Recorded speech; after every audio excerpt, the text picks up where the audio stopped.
German pilots couldn't believe B-17s with 16 guns until these flying fortresses fell behind. Chapter 1. The Sky's Silent Giant.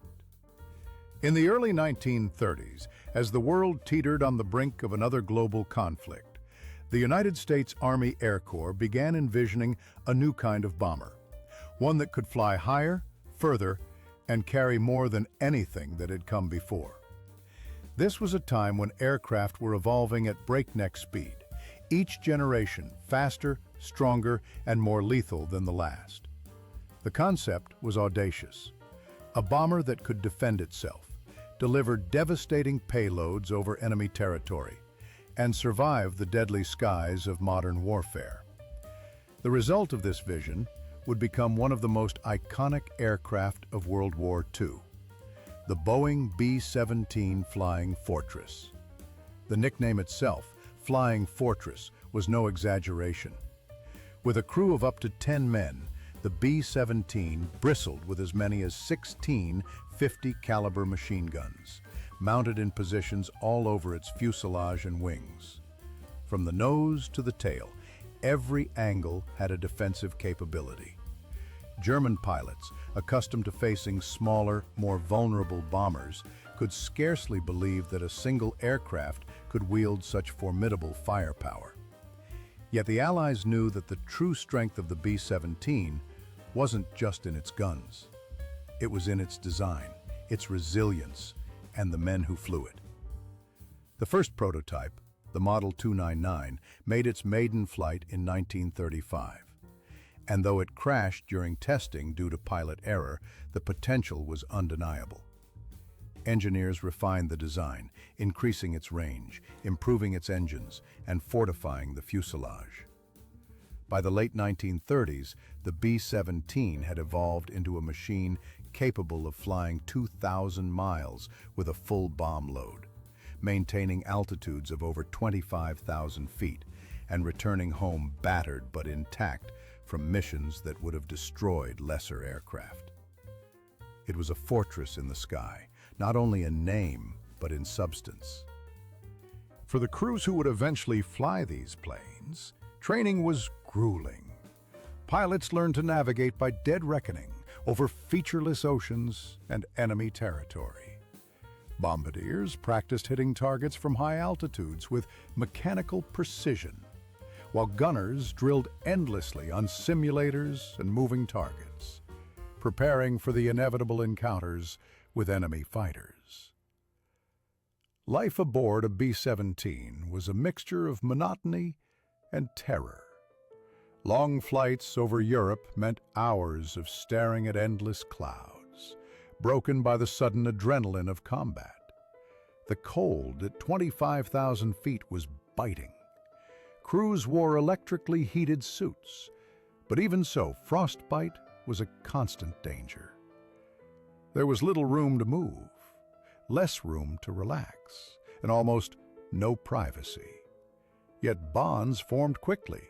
Humor, camaraderie, and a shared sense of purpose became as vital to survival as skill with the controls or the guns.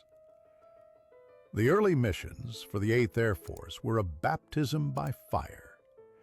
Over Germany, the B-17s faced an enemy that had perfected anti-aircraft defenses and fighter interception. The Luftwaffe, initially incredulous at the heavily armed bombers, soon discovered that these flying fortresses could be more than nuisances. They were lethal and unrelenting. In the first encounters, German pilots were surprised at how aggressively B-17 gunners defended their planes. Entire formations of fighters were repelled not just by skillful piloting, but by concentrated fields of fire from well-positioned gunners. The B-17's defensive philosophy was simple: mutual protection. Flying in tight formations allowed overlapping arcs of fire, turning a group of bombers into a moving fortress that was exponentially harder to destroy than a single plane. But the reputation of the Flying Fortress was built on more than just armament and tactics. It was built on resilience. Stories poured in from returning crews of planes riddled with flak, engines ablaze, and fuselages torn apart. Yet somehow, they made it home. One famous tale recounts a B-17 nicknamed All-American that returned from a mission with nearly half its tail section shot away. Yet the crew managed to land safely. These were not just machines. They were floating symbols of ingenuity, endurance, and sheer stubbornness. For the men in the Luftwaffe, facing a squadron of these aircraft was a lesson in humility and fear. No longer could a single fighter pilot expect easy kills.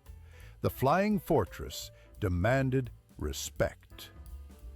The psychological impact of the B-17 on both sides of the conflict cannot be overstated. German pilots, once confident in their air superiority, now faced a new calculus. Attacking a B-17 alone was often suicidal, and even coordinated attacks carried high risks. For the American crews, each mission was a test of nerve. Flying into hostile skies meant confronting flak that could tear a bomber apart, fighters that attacked in waves, and the ever-present possibility that their plane would be the one to fall behind the formation. Falling behind, even briefly, often meant death or capture. Yet the courage of these crews became legendary, and their tales of endurance, sacrifice, and humor in the face of danger became the stuff of legend. It was not just combat that defined the Flying Fortress. It was the way it changed the air war. B-17s enabled strategic bombing on a scale previously unimaginable, reaching deep into enemy territory and striking factories, oil refineries, and transportation hubs critical to the German war machine. Planners had long debated whether high-altitude daylight bombing could be effective, given the risks. But the B-17 proved that precision and perseverance could achieve results. Every mission was a balance of risk and reward, a testament to the courage of crews who knew that their actions had consequences far beyond their own survival. And yet, for all its strengths, the B-17 was not invincible. Stories of planes shot down, crews captured, and missions that ended in disaster reminded everyone that the Flying Fortress, despite its name and guns, was still vulnerable. Losses were heavy, and each mission carried a grim awareness that some would not return. This duality, immense power, coupled with constant peril, gave the Flying Fortress its mystique. It was a machine of war, yes, but it was also a stage for human courage, ingenuity, and resilience. The men who flew B-17s learned to laugh at danger, even when it seemed absurd. Accounts from veterans describe moments of gallows humor, a gunner joking about having too many holes in the plane to count, or a pilot quipping that his target was probably surprised to see a whole flying fort staring him down. These glimpses of humanity, threaded through the relentless tension of aerial warfare, reveal the character of the crews who made the Flying Fortress more than just an aircraft. They made it a living legend. By the time the B-17 had entered full production and combat deployment, it had achieved a rare combination: technological superiority, strategic utility, and a psychological edge over the enemy. German pilots would speak of its guns, its toughness, and its unpredictable courage in almost mythical terms. Allied air crews, despite losses and constant danger, felt a connection to their machines, a trust that the Flying Fortress would carry them through the storm, if not unscathed, then at least home. As we look back at the early missions of the Flying Fortress, we see more than a bomber. It was a turning point in air warfare. It was the embodiment of American industrial power, technological ingenuity, and the unyielding spirit of its crews. Each mission, each encounter with the Luftwaffe, and each story of survival built the legend that would define the B-17 for generations.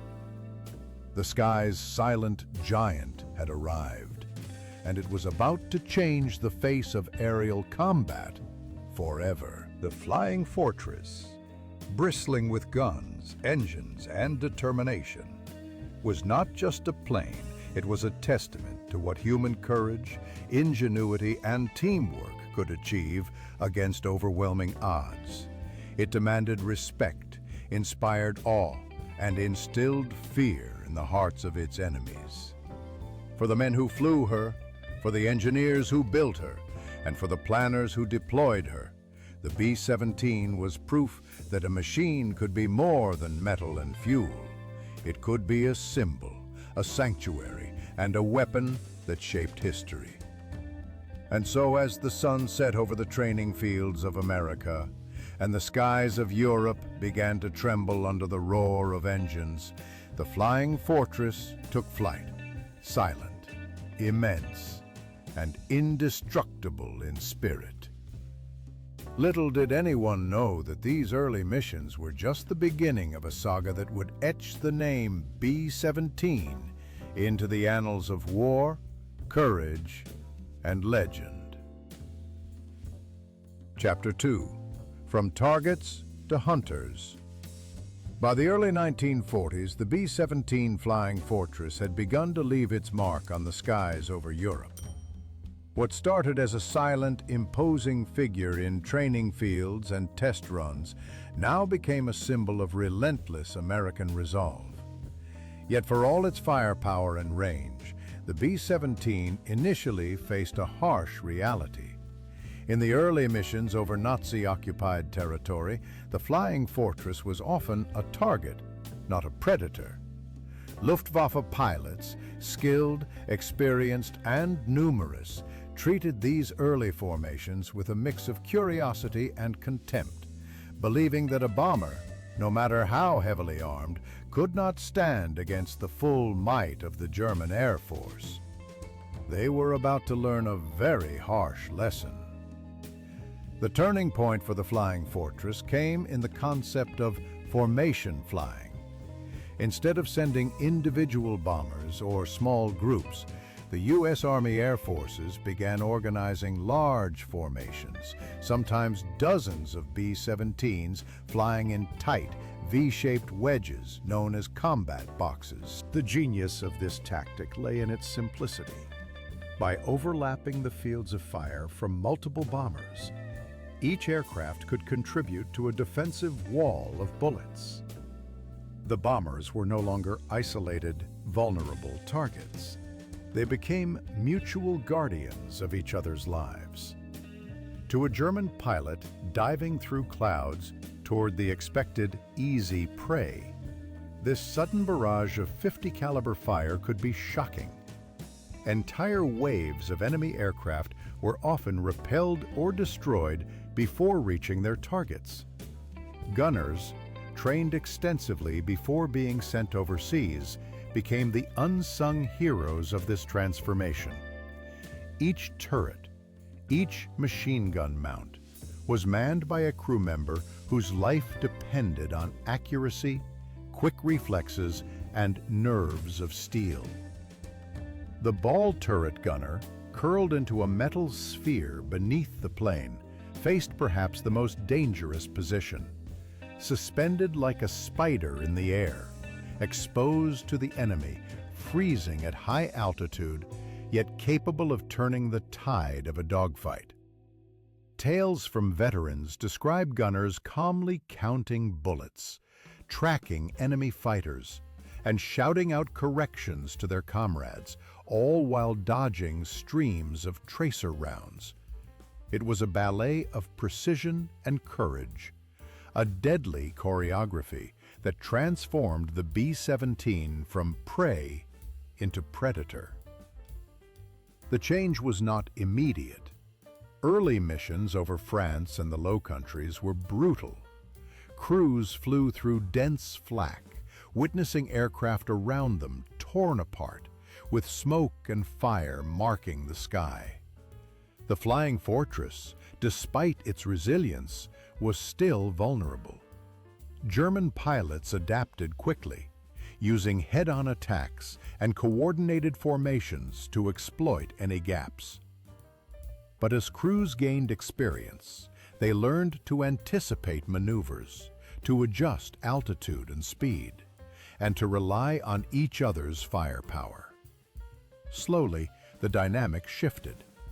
B-17s were no longer simply being hunted. They were actively defending and striking back, often surprising Luftwaffe pilots who had underestimated them. The psychology of these missions was a unique blend of fear, adrenaline, and dark humor. Pilots would joke about friendly fire from above when gunners' bullets strayed, or comment sarcastically on the accuracy of flak bursts, while knowing that a single miscalculation could end their lives. Flight engineers monitored engines, fuel, and systems under extreme conditions, their hands frozen in the bitter heights, yet moving with practiced efficiency. Bombardiers, locked on targets hundreds of feet below, became mathematical wizards, calculating wind, altitude, and drift while under fire. The crew operated as a single organism, each member vital, each life intertwined with the others. One illustrative example came from a mission over Bremen in 1943. A formation of B-17s, numbering over 40, faced repeated attacks from Messerschmitt Bf-109s and Focke-Wulf FW-190s. At first, chaos reigned. Pilots described clouds of tracer fire, explosions around them, and the terrifying realization that a single hit could ignite a bomb or tear the fuselage apart. But as the formation pressed forward, gunners coordinated their fire, pilots maintained the combat box, and eventually, the Luftwaffe attack faltered. Several enemy aircraft were destroyed, and remarkably, most of the B-17s returned to England. The mission, initially a nightmare, ended as a testament to the efficacy of teamwork, training, and the inherent toughness of the Flying Fortress. It was during this phase that the B-17 earned a psychological edge over its adversaries. German pilots began to speak in hushed tones about the flying fortresses, noting the almost impossible odds of taking them down without heavy losses. What had once been seen as lumbering targets were now agile hunters in their own right, each bomber a deadly mix of guns, altitude, and tactical discipline. Even when isolated, a B-17 could still inflict serious damage, making the cost of engagement extremely high. But the transformation from target to hunter also required innovation on the American side. Pilots and tacticians developed new flight techniques, coordinated timing, and radio communication strategies that allowed formations to operate like living defensive networks. Lessons were learned through trial and error, often at the cost of aircraft and lives, but the payoff was enormous. The B-17 was no longer just a bomber. It had become a weapon capable of defending itself while delivering precise strategic blows deep into enemy territory. Beyond the battlefield, these lessons also shaped morale and culture among the crews. Shared hardship, the thrill of survival, and the pride of mastering such a complex machine fostered a unique esprit de corps.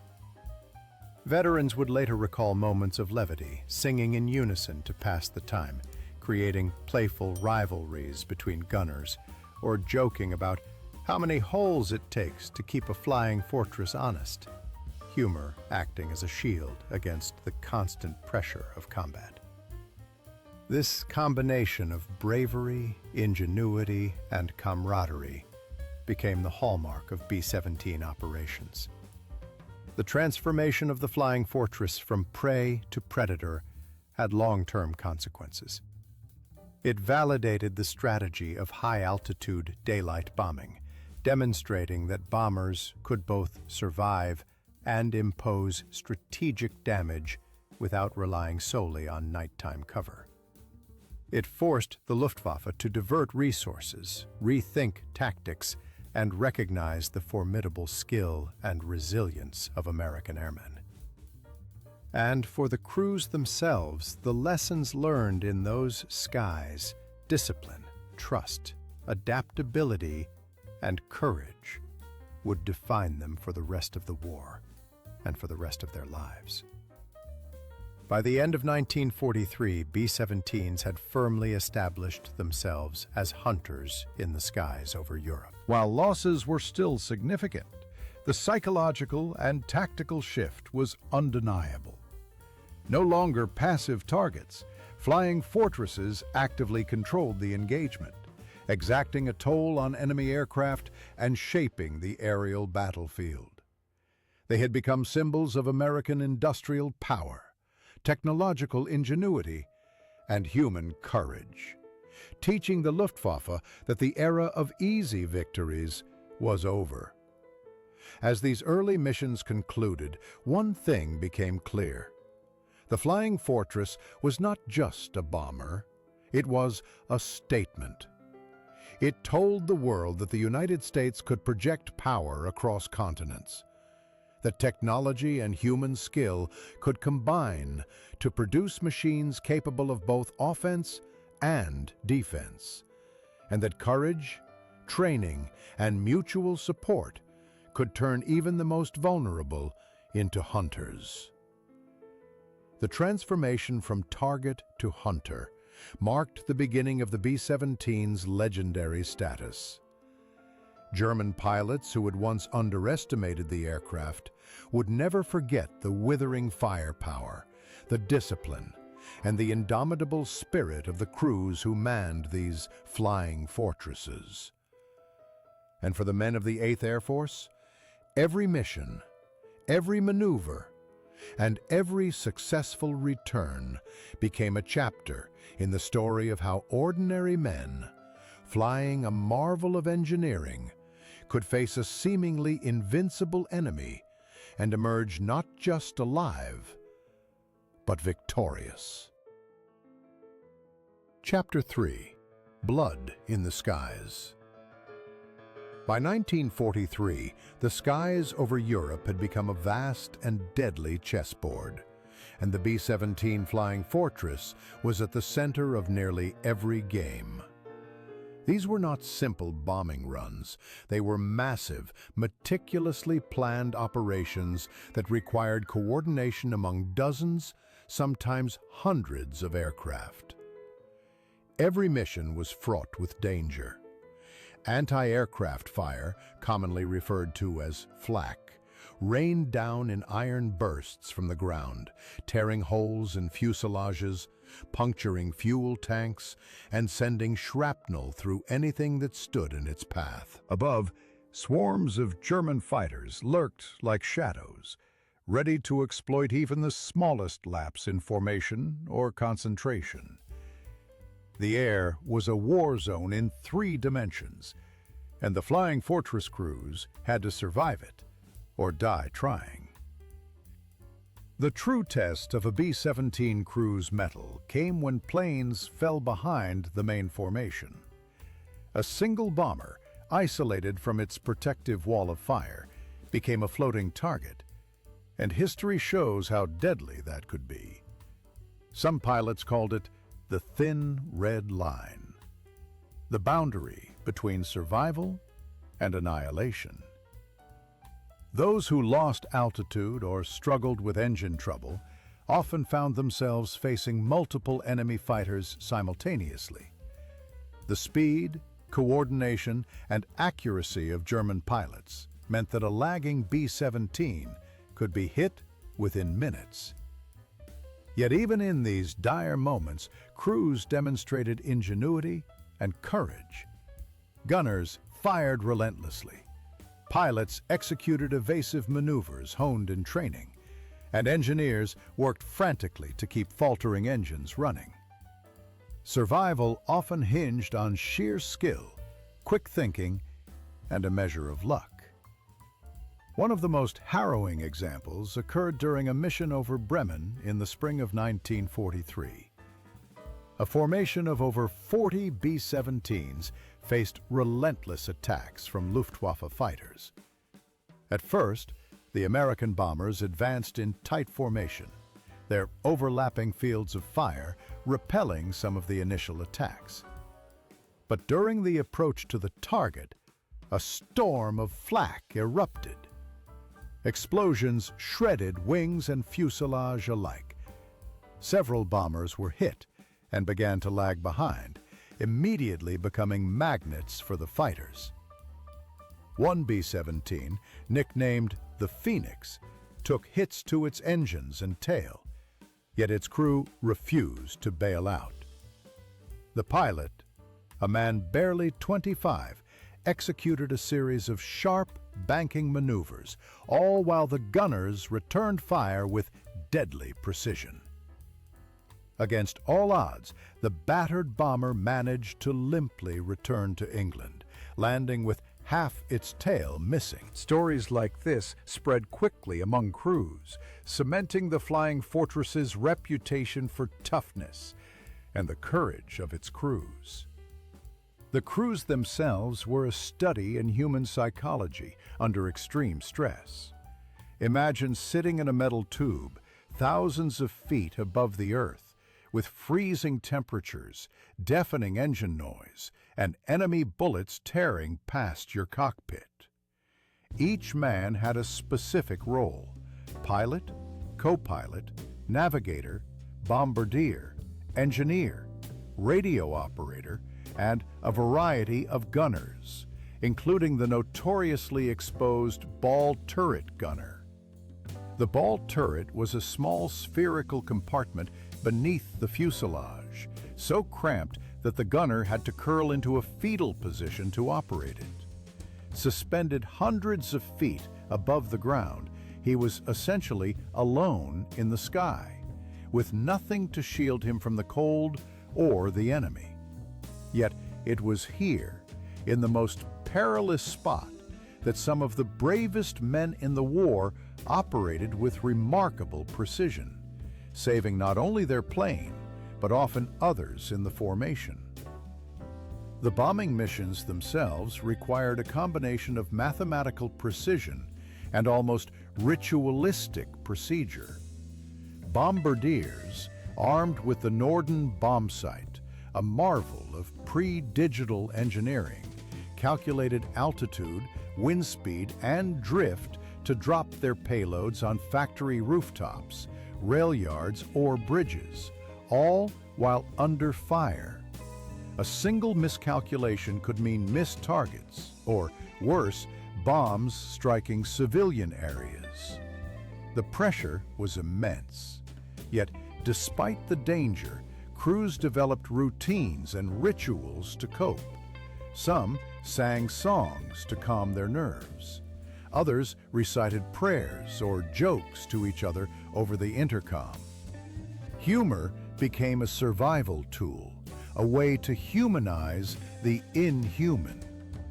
The Luftwaffe quickly learned that attacking a formation of flying fortresses was no simple task.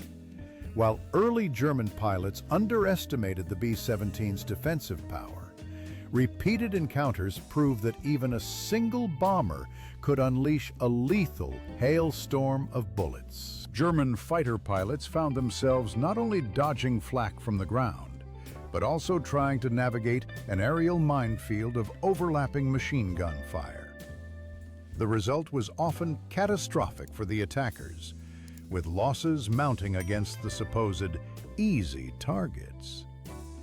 Veteran accounts from both sides describe moments where the sky seemed to explode with tracer fire, smoke, and fireballs, a terrifying yet awe-inspiring sight, where bravery and skill could tip the balance between life and death in a matter of seconds.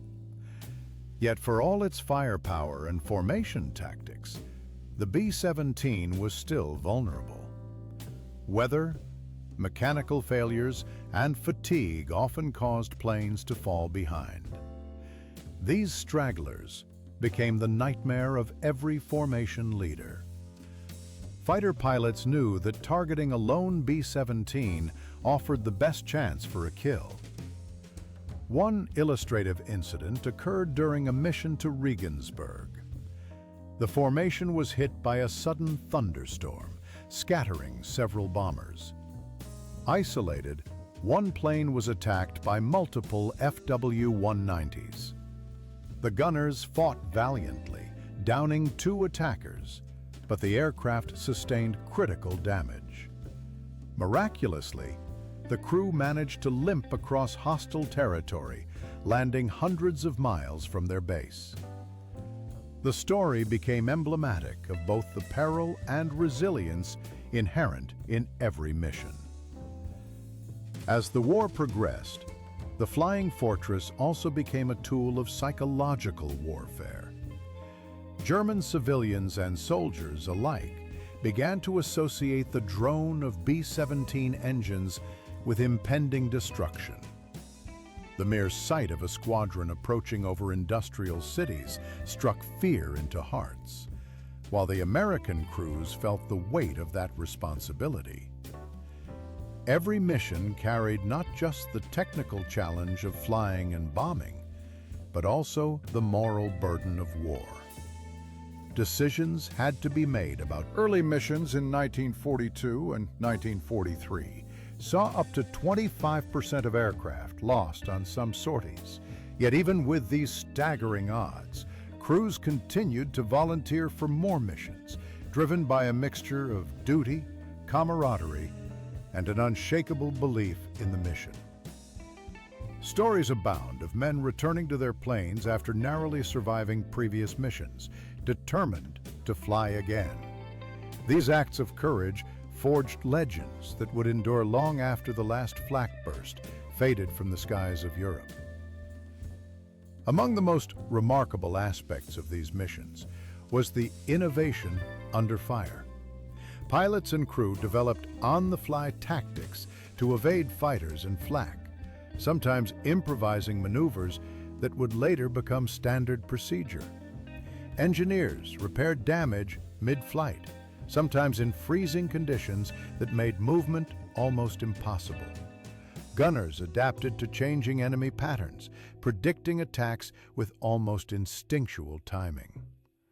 The Flying Fortress was no longer just a machine. It had become a platform for human ingenuity, courage, and adaptability, a true partner in survival and combat. Even amidst the horror, moments of human connection shone through. Crew members shared cigarettes, letters, and stories of home, maintaining a thread of normalcy in an otherwise extraordinary situation. Pilots joked about the friendly skies as bullets and flak rained around them, and gunners quipped about the accuracy of German marksmanship, finding laughter in the tension. These small acts of humor and resilience were as essential as guns or engines, keeping morale alive and reminding crews that they were more than soldiers. They were humans facing impossible odds together. By the end of these grueling campaigns, the B-17 had earned a reputation not just as a bomber, but as a machine that could endure punishment, protect its crew, and execute missions with precision under conditions that would have destroyed lesser aircraft. The aircraft's durability, combined with the courage and skill of its crews, fundamentally shifted the balance in the air war over Europe. German pilots, who had once approached flying fortresses with overconfidence, learned to respect them, adapting their tactics, yet often at great cost. The B-17 had transformed the sky into a battlefield where bravery, coordination, and mechanical resilience dictated survival. In retrospect, these blood-in-the-skies missions were a crucible, forging the legend of the Flying Fortress. Each sortie combined engineering marvel, tactical innovation, human bravery, and sheer stubborn determination. From stragglers facing multiple enemy fighters to entire formations repelling waves of attacks, the narrative of the B-17 became one of endurance and heroism under extreme conditions. The aircraft was not invincible, but it amplified the courage, skill, and resourcefulness of those who flew it, turning ordinary men into legends, and turning the sky into a theater of both tragedy and triumph. The legacy of these missions is multi-layered.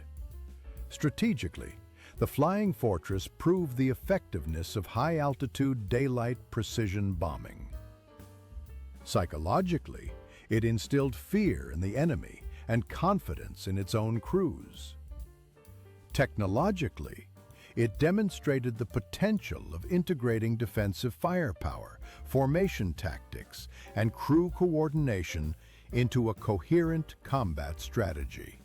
And personally, it showed how human ingenuity, teamwork, and resilience could thrive even in the most extreme and lethal environments. As the smoke cleared over bombed cities and damaged Luftwaffe squadrons retreated, one fact became undeniable. The B-17 Flying Fortress had emerged as a dominant force in the skies. What had once been the hunted was now, in many ways, the hunter. Its crews, forged by fire and iron, had turned the tables on an enemy that had once regarded them as vulnerable. Yet the risks remained. The skies were still perilous, and every mission reminded everyone involved of the razor-thin line between life and death.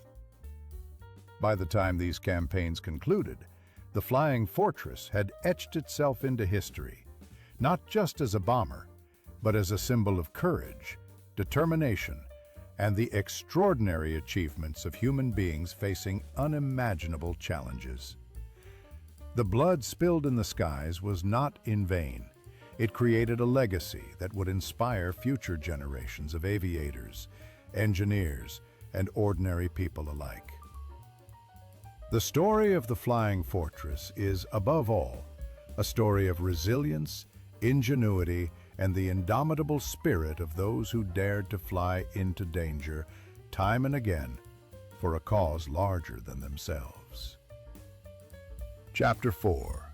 The Fortress Falls Behind. Despite the formidable reputation of the B-17 Flying Fortress, the reality of aerial warfare remained harsh and unforgiving. Even the most disciplined formations, bristling with guns and crewed by seasoned veterans, could not escape the inherent vulnerabilities of the skies. When a flying fortress fell behind its formation, whether due to mechanical failure, battle damage, poor weather, or human error, it became a solitary target, exposed to the full force of the Luftwaffe. The difference between survival and annihilation could be measured in seconds. Formation discipline was the backbone of the Flying Fortress's defense. Pilots were drilled extensively in keeping their assigned positions, maintaining altitude, speed, and relative distance from other bombers. The overlapping arcs of defensive fire from the combat box were only effective if every plane stayed in line. A single gap could compromise the entire defensive network. Yet, under the stress of combat, this discipline was difficult to maintain. Turbulent weather, evasive maneuvers, or damage could cause a bomber to lag, and even minor deviations had catastrophic potential. For a plane that fell behind, the fortress became vulnerable, stripped of the protective wall of fire that had made it so deadly. The psychological strain of being the lagging bomber was immense. Crews knew the danger, yet they had little choice but to push forward. Pilots described the feeling of being alone in a living nightmare, with tracer fire arcing through the sky and enemy fighters circling like vultures.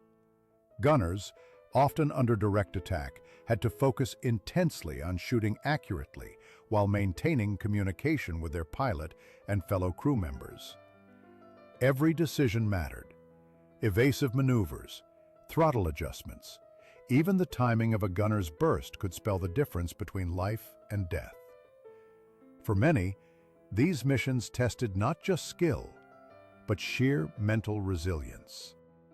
One of the most infamous examples of a B-17 falling behind occurred during a raid on Regensburg in August 1943. A formation of nearly 100 flying fortresses, accompanied by escort fighters, set out to strike the Messerschmitt aircraft factories deep in Bavaria. The weather was poor, with turbulent clouds obscuring visibility and making formation keeping difficult. Several bombers, including one nicknamed Lady Luck, experienced engine troubles and began to drop behind. Within minutes, Luftwaffe fighters attacked, exploiting the isolation of these aircraft. Tracer rounds stitched the air around them, and flak bursts shredded the sky. The pilot of Lady Luck executed a desperate series of evasive maneuvers while the gunners returned fire, managing to down a fighter before sustaining further hits. Despite this heroism, the plane was critically damaged. The crew survived through skill, luck, and sheer determination. But many others in similar situations were not so fortunate. These instances highlighted the dual nature of the B-17. Nearly indestructible when part of a formation, yet highly vulnerable when isolated. The German Air Command quickly analyzed these patterns, recognizing that attacking stragglers offered the best opportunity for success with minimal risk. FW-190s and BF-109s adapted their tactics, coordinating attacks to intercept lagging bombers at optimal angles. Head-on approaches, diving runs, and coordinated group assaults exploited the blind spots of even the most well-defended flying fortress. The result was devastating for those caught alone, but it also pushed American crews to innovate further. Evasive maneuvers, engine management, and gunnery coordination became matters of life and death. Pilots learned to anticipate enemy tactics, often improvising mid-flight, in ways that would later be formalized into doctrine. Gunners developed techniques for prioritizing targets under pressure, focusing on the most immediate threats to keep their bomber in the air. Engineers improvised repairs in freezing conditions, managing fuel, hydraulics, and engines under fire. Each surviving straggler became a case study in human ingenuity and endurance, illustrating that the Flying Fortress's reputation rested not solely on its design, but on the courage and skill of its crews. The toll of these experiences was immense, both physically and emotionally. Crews faced the constant possibility of death, capture, or severe injury. Frostbite, hypoxia, burns, and shrapnel wounds were common, and the mental strain of repeated missions left deep marks. Yet amidst this chaos, camaraderie and humor persisted. Pilots joked about the lonely sky blues. Gunners quipped about being target practice for the Luftwaffe. and engineers found ways to lighten the tension with sardonic commentary. These small acts of humor, repeated mission after mission, were essential coping mechanisms, providing psychological ballast in an otherwise relentless environment. Historical records are filled with stories of heroism under these circumstances. One notable example involved a B-17 that fell behind during a raid on Bremen. The pilot, realizing the peril, executed a series of banking maneuvers that would have been impossible under normal conditions. The gunners, working in perfect synchronization, shot down 2 attacking fighters and damaged several others.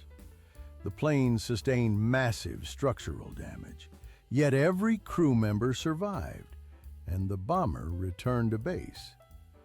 These stories illustrate the extremes of courage and skill required when a flying fortress fell behind, turning a potentially fatal situation into a legendary tale of survival. But not every story ended with a happy outcome. Many crews were lost to the skies, their planes never returning from missions. The high-altitude daylight raids that had defined the B-17's tactical advantage also made them vulnerable to concentrated enemy fire. When a bomber was separated from its formation, it faced the full might of German defenses alone.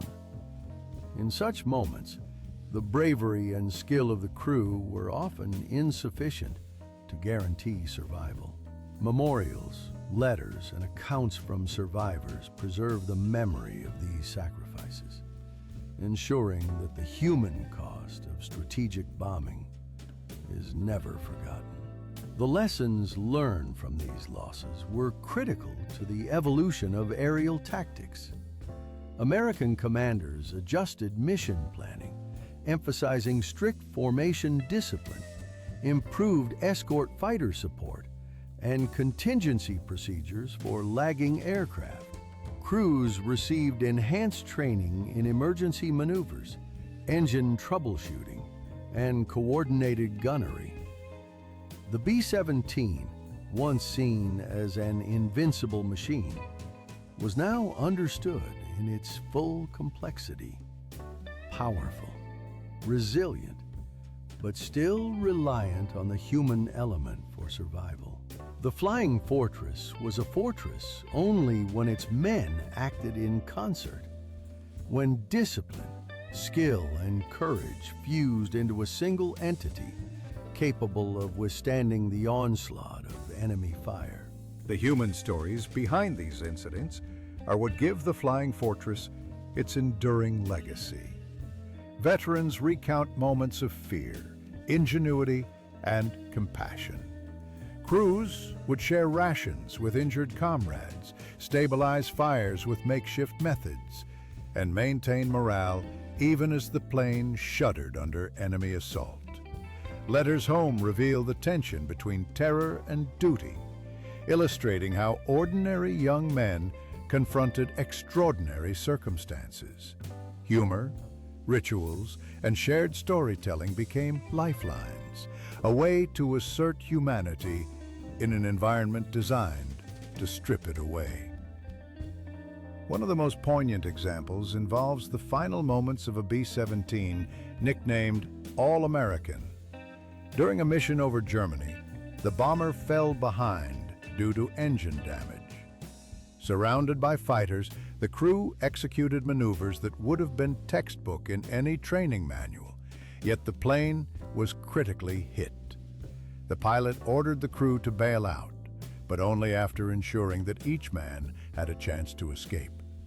The bomber crashed into the countryside, leaving behind a legacy of bravery, coordination, and selflessness that exemplifies the ethos of every Flying Fortress crew. The vulnerabilities revealed when Flying Fortresses fell behind did not diminish their reputation. Rather, they humanized it. They demonstrated that even the most technologically advanced war machines rely on human skill, judgment, and courage. Every loss prompted refinement of tactics. Every successful evasion became a case study in aerial warfare, and every act of heroism contributed to the growing legend of the B-17. By the end of these missions, it was clear that the Flying Fortress had transformed aerial combat, not merely through firepower and armor, but through the extraordinary resilience of its crews. The planes that fell behind, the crews who fought against overwhelming odds, and the lessons learned from each engagement all contributed to a richer, more nuanced understanding of the air war.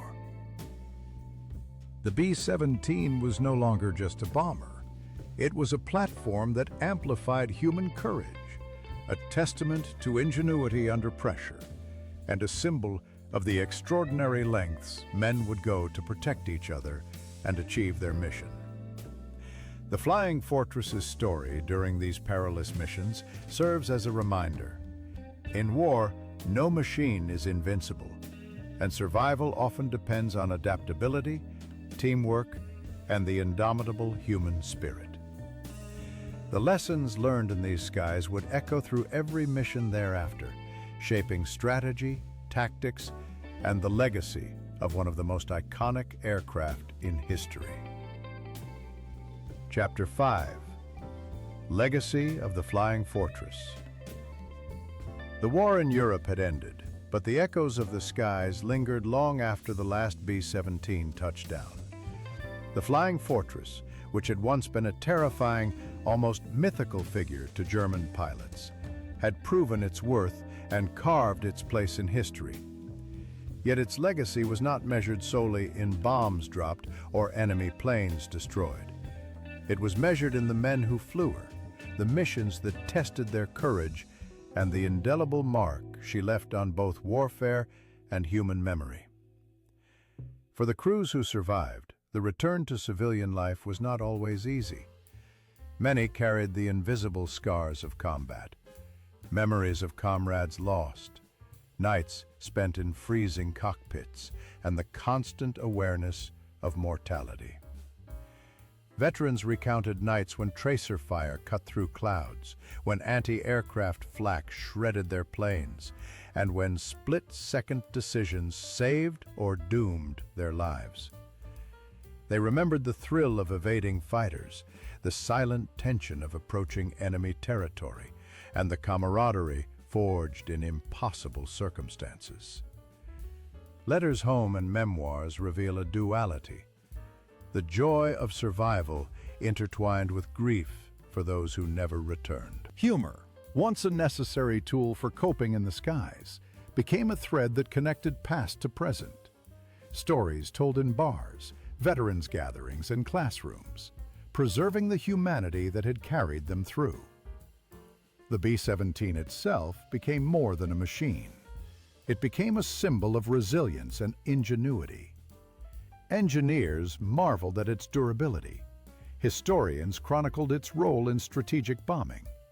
And educators used her story to illustrate the interplay between technology and human skill.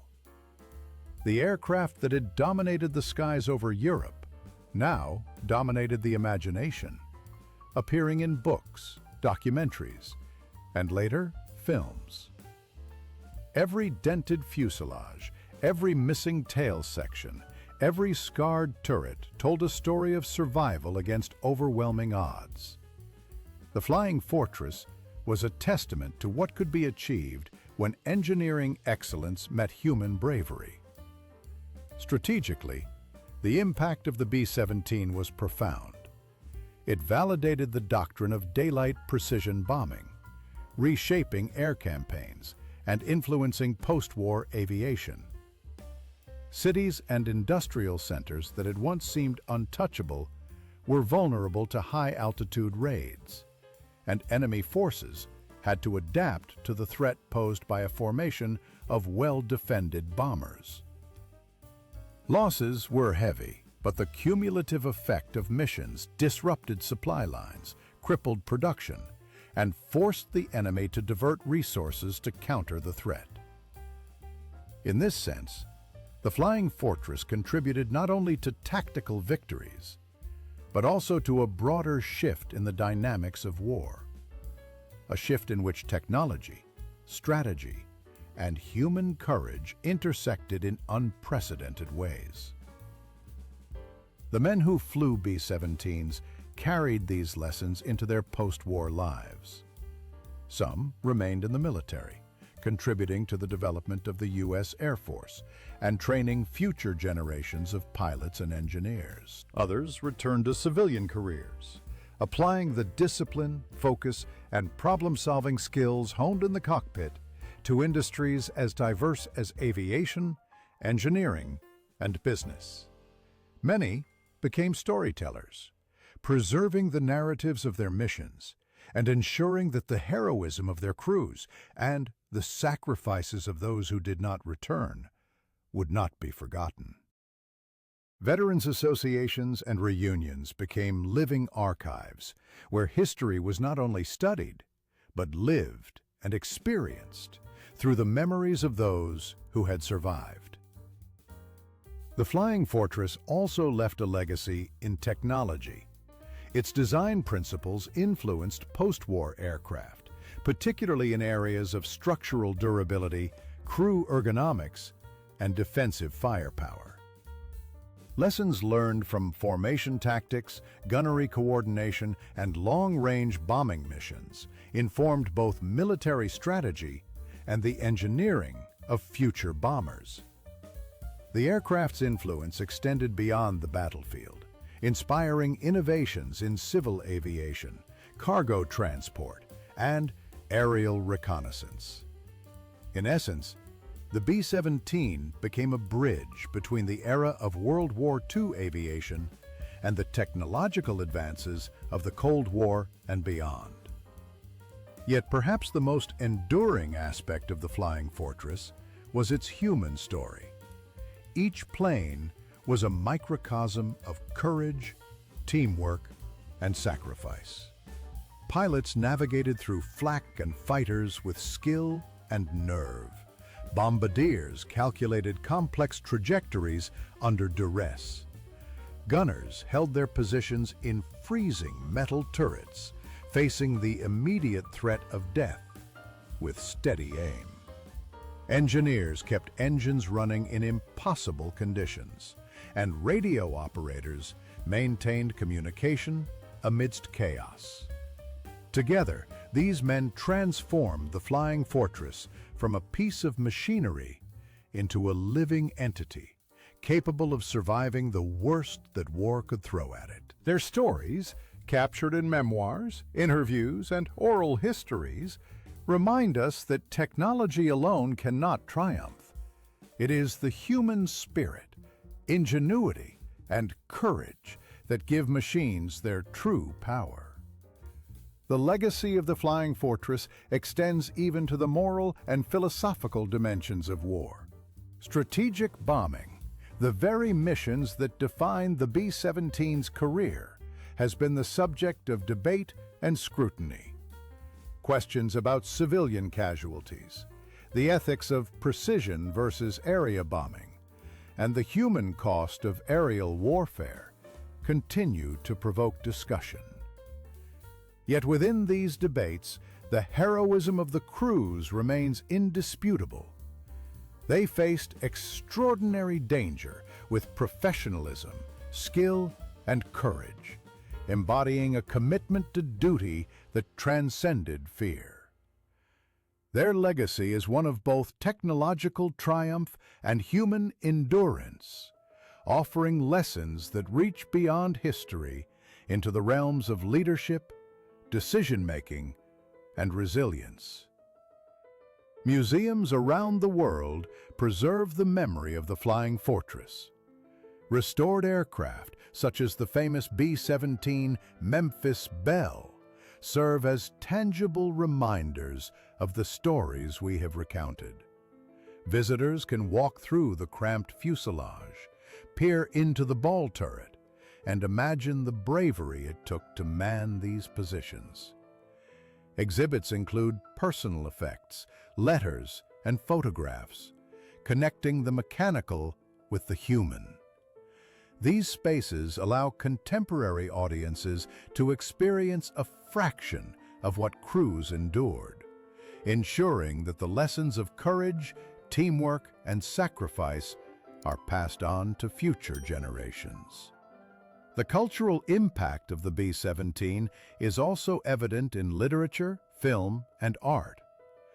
From war novels to documentaries and Hollywood productions, the Flying Fortress has inspired generations of storytellers. Her image, bristling with guns, engines, and determination, is a symbol of resilience and audacity. Authors have chronicled the missions with minute detail, capturing not only the technical challenges, but also the human emotions that defined each sortie.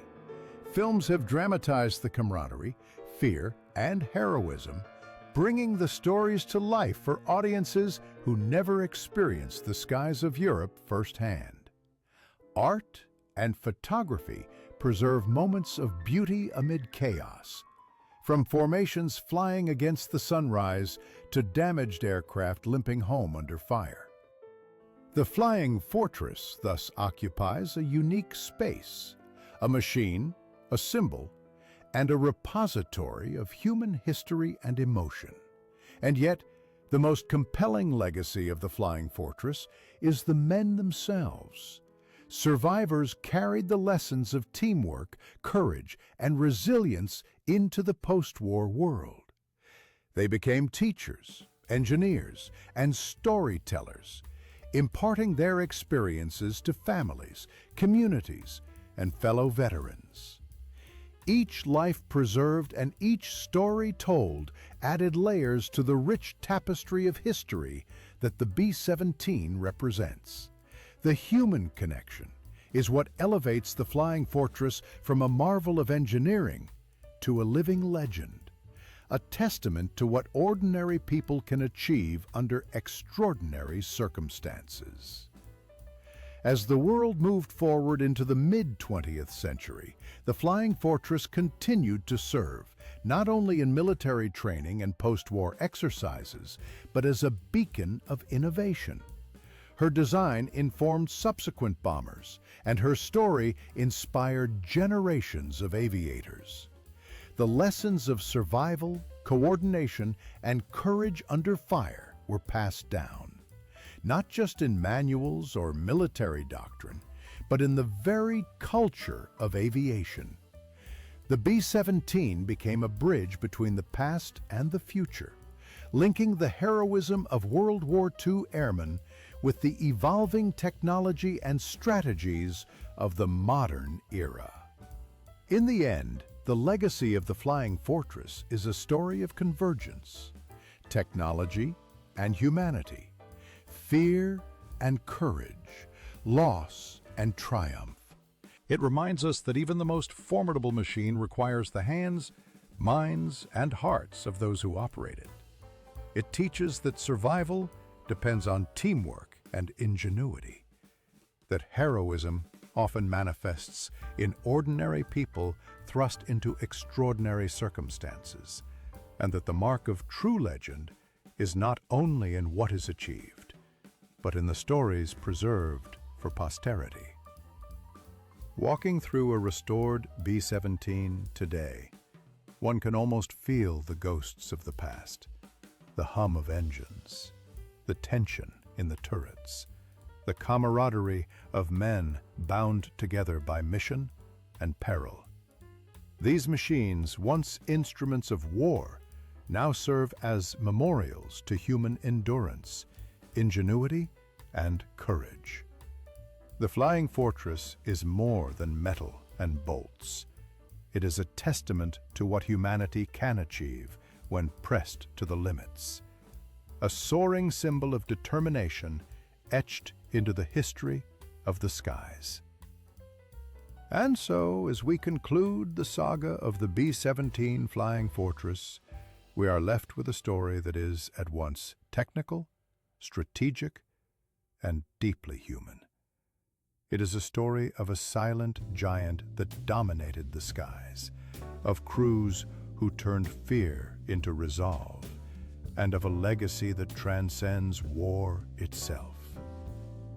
The Flying Fortress reminds us that history is built not only by machines, but by the people who dare to fly them, and that courage, ingenuity, and sacrifice echo far beyond the clouds in which they once soared.